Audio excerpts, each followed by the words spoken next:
అందరికీ నమస్కారం. ముందుగా మన ఛానల్‌ని ఎవరైనా ఫస్ట్ టైమ్ చూస్తున్నట్టయితే ప్లీజ్ సబ్స్క్రైబ్ చేసుకోండి. అలాగే పక్కనే ఉన్న బెల్ ఐకాన్ కూడా క్లిక్ చేయండి. అప్పుడే మేము పెట్టే ప్రతి వీడియో మీకు నోటిఫికేషన్ రూపంలో వచ్చేస్తుంది. వీడియో చూసే ముందు జై శ్రీరామ్ అని కామెంట్ చేయండి. వెండి సాంప్రదాయకంగా ముఖ్యమైన లోహం. వివాహాలు, పూజలు, ఇంటి అలంకరణలో విస్తృతంగా ఉపయోగిస్తారు. వెండి ఆభరణాలు శారీరక, మానసిక శాంతిని ఇస్తాయి. వెండి వస్తువులు సానుకూల శక్తిని కూడా పెంచుతాయి.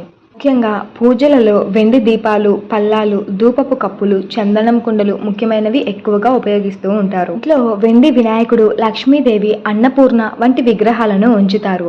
వెండి ఆభరణాలు ధరించడం వల్ల శారీరక, మానసిక శాంతి లభిస్తుంది. పురాతన నమ్మకాల ప్రకారం వెండికి చంద్రుడు, శుక్రునితో దగ్గరి సంబంధం ఉంటుంది. చంద్రుడు మనసు స్థితిని ప్రతిబింబిస్తాడు. శుక్రుడు సంపదకు సంబంధించినది కాబట్టి వెండి ధరించడం వల్ల సానుకూల శక్తి లభిస్తుంది. ఇంట్లో వెండి వస్తువులను ఉంచడం వల్ల ప్రతికూల శక్తులు తొలగిపోతాయి. ఆధ్యాత్మిక, ఆర్థిక శ్రేయస్సు పెరుగుతుంది.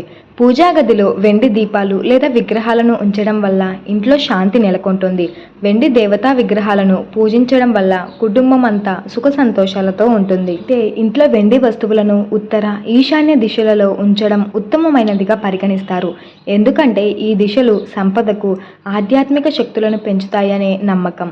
ఇంటి మధ్యలో వెండి వస్తువులను అసలు ఉంచకూడదు. ఎందుకంటే ఇది ప్రతికూల ప్రభావాన్ని చూపుతుంది కాబట్టి మనం కొంచెం జాగ్రత్త వహించాలి. వస్తువులు చాలా శక్తివంతమైనవి కాబట్టి వాటిని సరిగ్గా నిర్వహించాలి.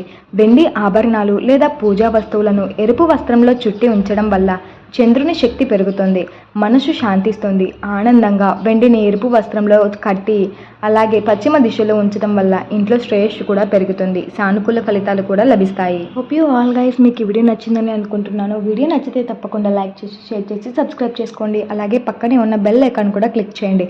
అప్పుడే మేము పెట్టే ప్రతి వీడియో మీకు నోటిఫికేషన్ రూపంలో వచ్చేస్తుంది. ఇలాంటి మరెన్నో వీడియోస్ గురించి, ఇలాంటి ఇంకా ఎన్నో విషయాల గురించి తెలుసుకోవడానికి ప్లీజ్ మన ఛానల్ని చూస్తూనే ఉండండి.